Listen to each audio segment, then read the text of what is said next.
여기 미국 캘리포니아 주립대학교 로스앤젤레스 캠퍼스에서 중국인 무리가 세계 각지에서 온 학생들에게 한국은 중국이 콧바람만 불어도 폐허가 될 거라며 한국을 욕되이 하고 있습니다.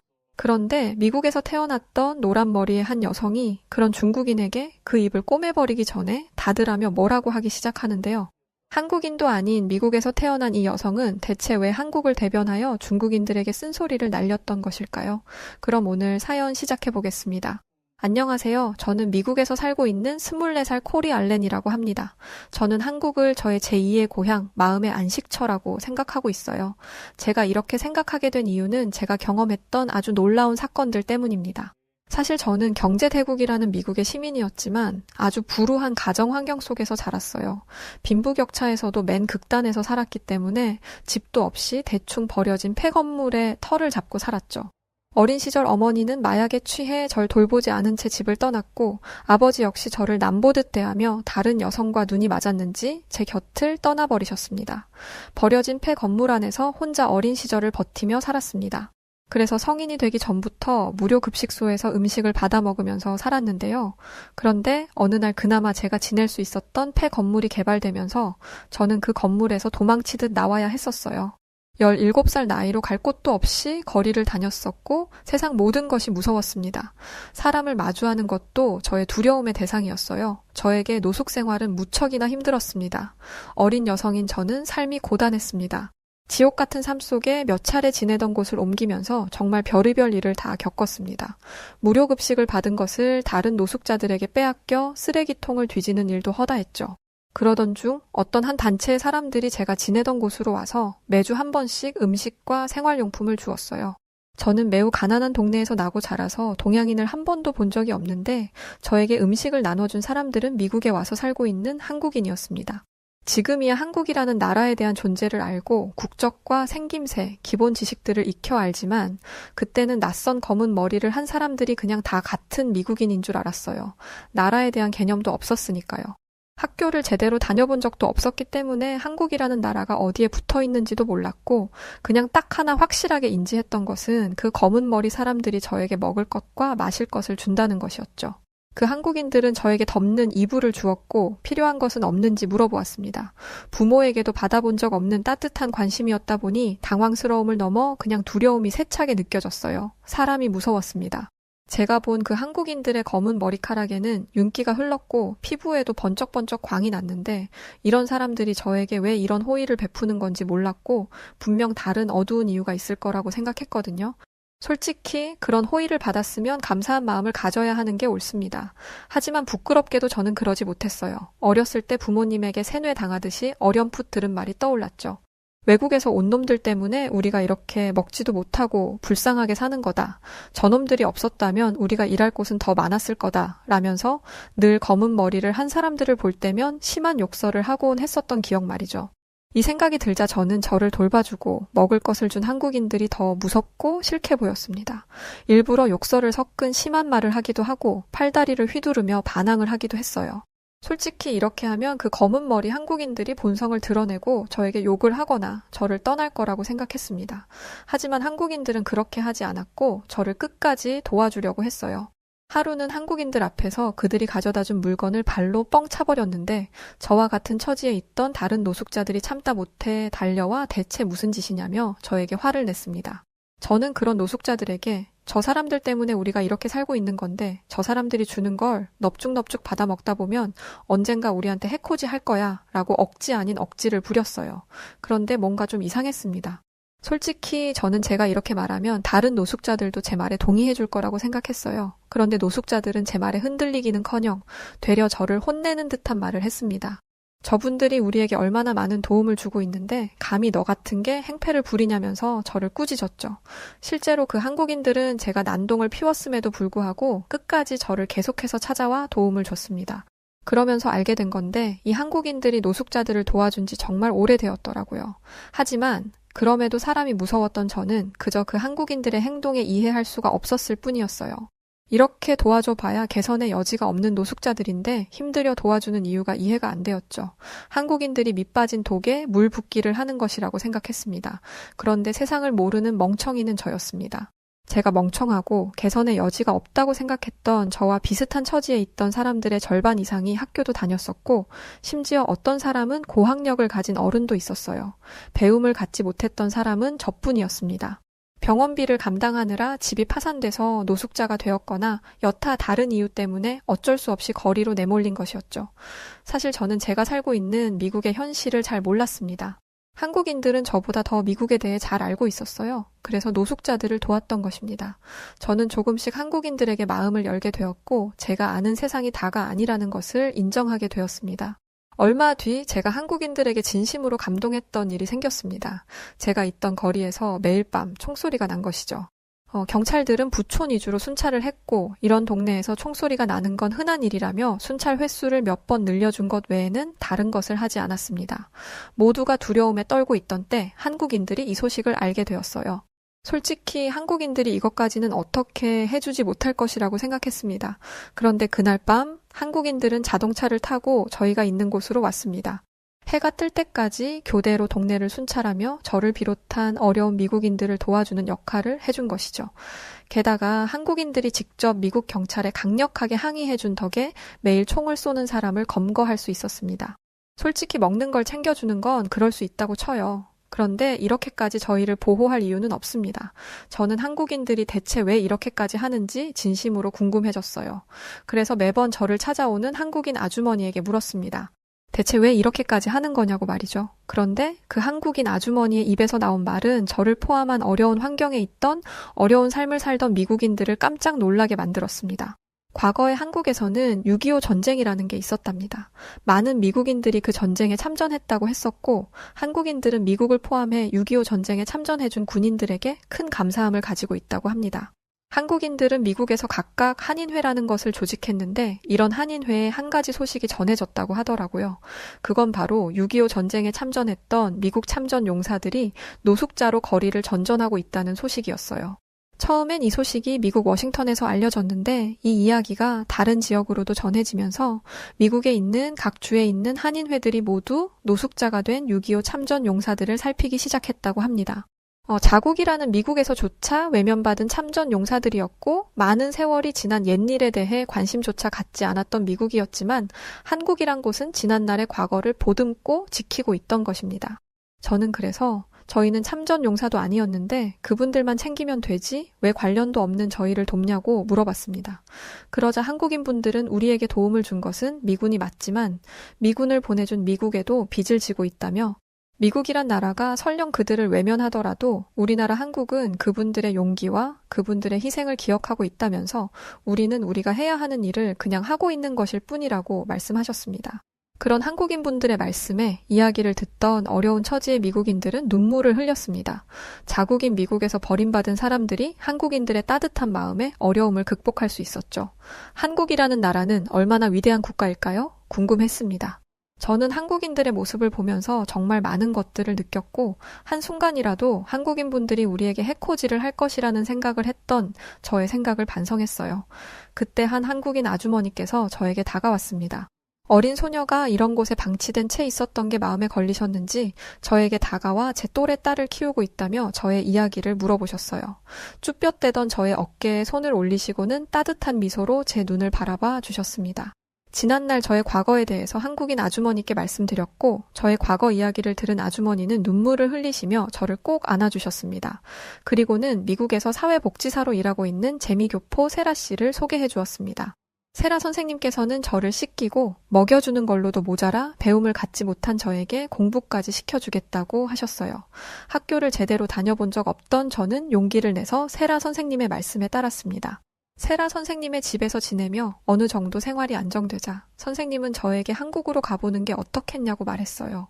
세라 선생님은 저에게 굉장히 뜻밖의 말씀을 해주셨어요. 가슴이 철렁 내려앉는 것 같았습니다. 자신에게도 원래 저와 비슷한 또래의 아이가 있었다고 합니다. 한국에 지낼 때 남편이 교통사고로 세상을 떠나고 혼자 아이를 키웠는데, 남편을 잃고 많이 힘들어하던 저의 모습을 옆에서 지켜보던 부모님이 미국에서의 삶을 제안하셨대요. 손녀는 우리가 잘 돌보고 고등학교 졸업하면 미국으로 보내겠다며, 미국에 가서 다른 환경에서 살다 보면 마음이 안정이 될 것이라면서 부모님께서 많이 도움을 주셨었다고 합니다. 그런데 정말 충격적인 사건은 여기에서 일어났다고 했었는데요. 바로 세라 선생님의 부모님께서 돌보던 손녀가 아버지를 따라 교통사고로 세상을 떠나게 되었다는 이야기였어요. 그러면서 세라 선생님은 눈물을 보이셨습니다. 자신의 딸을 키워주셨던 세라 선생님의 부모님 분들께서도 많이 힘들어하시고 계신다고 하셨죠. 그러다 지금의 저를 만나게 되었던 것이었고, 한인의 활동이 빈번한 자신이 저를 돌보는 게 부족할까 싶어서 소식을 부모님께 전했다고 합니다. 사실 매일같이 총격 전에 밤이 되면 불량한 사람들이 거리를 판치는 이 미국이라는 도시에서 부모도 없이 어린 소녀가 홀로 지낸다는 것이 매우 위험하다고 생각했다고 합니다. 물론 자신이 돌보면 그만이었겠지만 저를 혼자 두고 집을 비워야 하는 일들이 많았어서 한켠으로 불안한 마음이 늘 있었다고 해요. 그래서 한국에 계신 자신의 부모님께 이 소식을 전했고 세라 선생님의 부모님께서는 하늘에서 보내준 손녀라며 만나게 해달라고 했대요. 이런 이유로 저는 태어나 난생 처음 비행기를 타고 한국이라는 나라에 가게 되었습니다. 당연히 세라 선생님께서 함께 한국에 와주셨었어요. 비행기를 태어나 처음 타봐서 긴장되고 떨렸습니다. 한국에 도착해서 공항에 내렸는데 그때를 회상해보면 제가 꿈을 꾸고 있는 건가 싶을 만큼 한국의 공항은 먼 우주에 있는 다른 행성의 나라 같은 기분을 느꼈습니다. 환하게 밝히고 있는 조명 위로 고개를 높게 들어야 볼 수 있었던 엄청나게 높았던 천장과 반짝반짝 빛이 나던 대리석 바닥, 그리고 사람들의 좋은 향기까지 대체 이게 현실인지조차 모를 만큼 너무 놀랐던 기억이 생생합니다.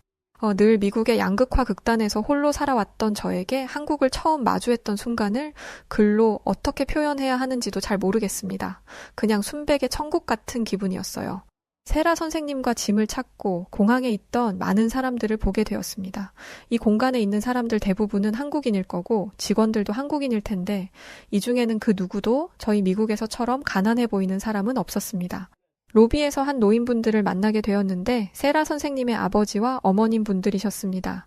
제가 아는 한국어라고는 고작해야 세라 선생님께 배운 안녕하세요와 감사합니다가 전부였는데 다행히 할아버지 할머님은 영어를 잘하셨어요. 보자마자 할머님께서는 저를 꼭 안아주시더니 먼 길 고생했다며 인사해 주셨습니다. 할아버지께서도 여기까지 오느라고 수고했다며 환영한다고 말씀해 주셨습니다. 그렇게 저는 세라 선생님과 세라 선생님의 부모님이 지내시고 계신다는 서울로 향하게 되었어요. 그곳에서 보름을 함께 지냈는데요. 어느 날 세라 선생님께서 다시 자신은 미국으로 가야 한다고 하셨어요. 저는 한국에서 할아버지와 할머님의 보살핌을 받으며 한국에 있는 학교에도 다닐 수 있었는데요.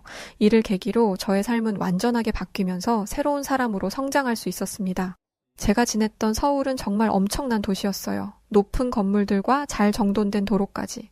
깨끗한 거리에서는 누워 자도 될 정도였고 무엇보다 서울의 골목에는 노숙자가 없었습니다.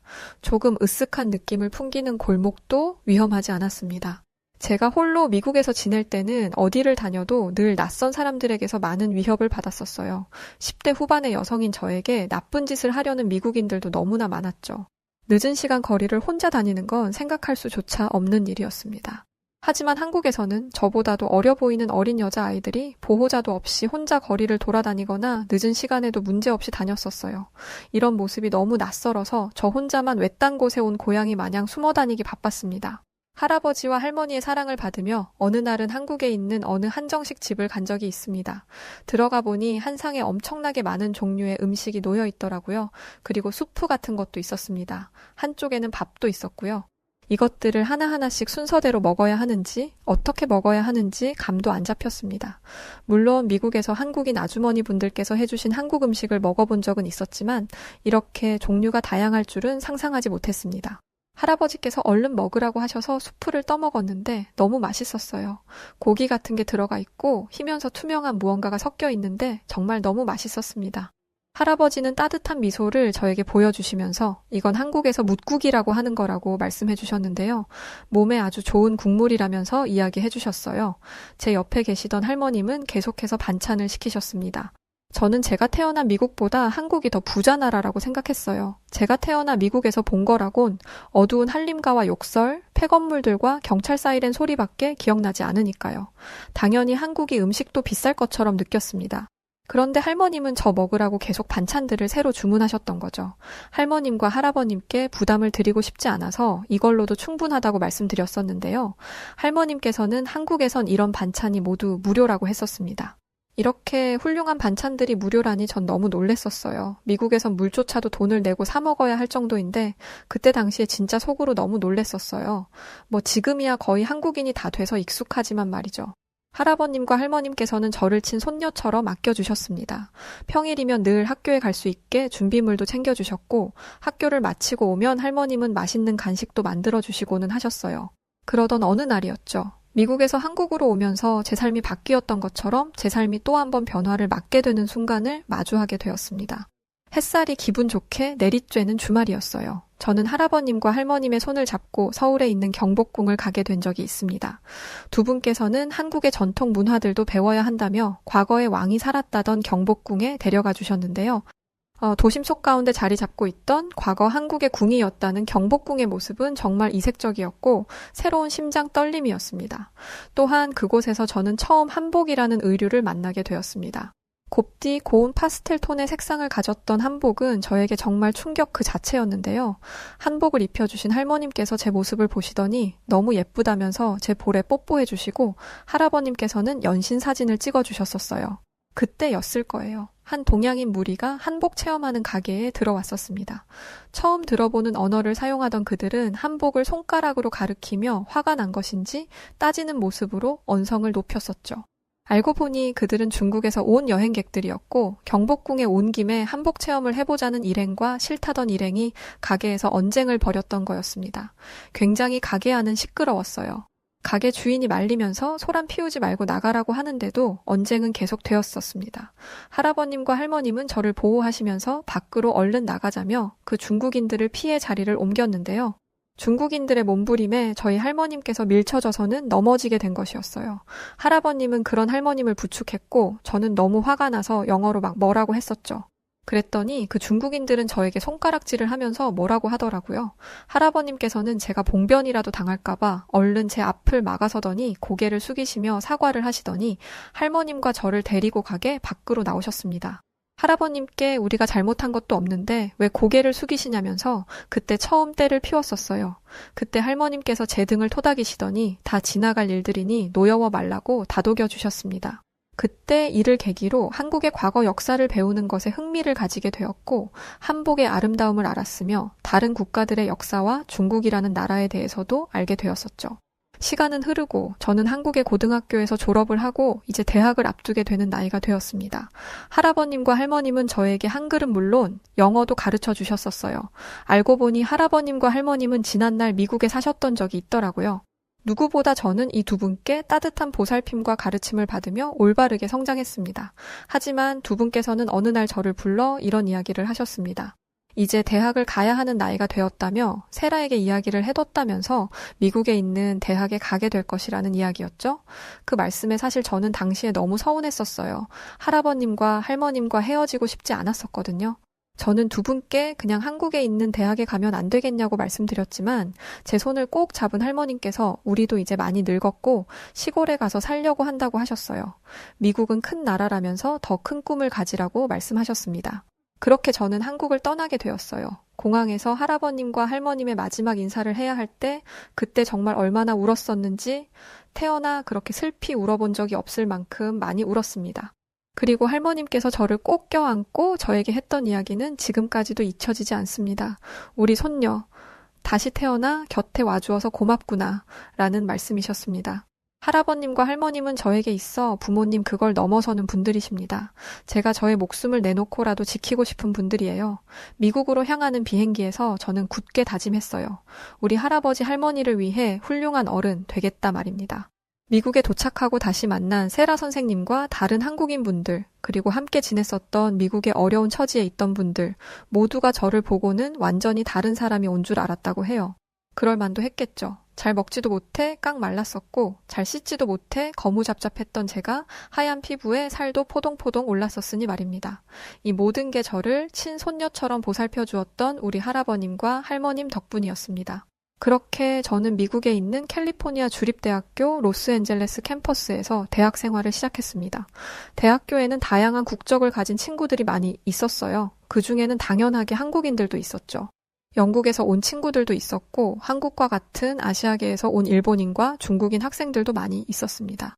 어느 날 대학에서 교수님을 비롯한 학생들이 자유롭게 토론하는 시간이 있었습니다.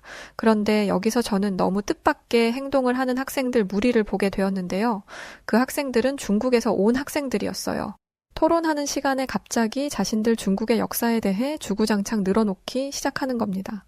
처음에야 자신들의 나라 역사에 대해 이야기하는 것이라 생각했는데 듣다 보니 화가 너무 나는 거였죠.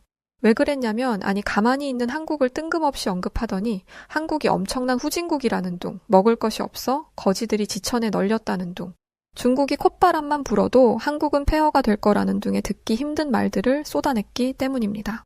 그것까지도 참아냈는데 이 말은 도저히 참기 힘들더라고요.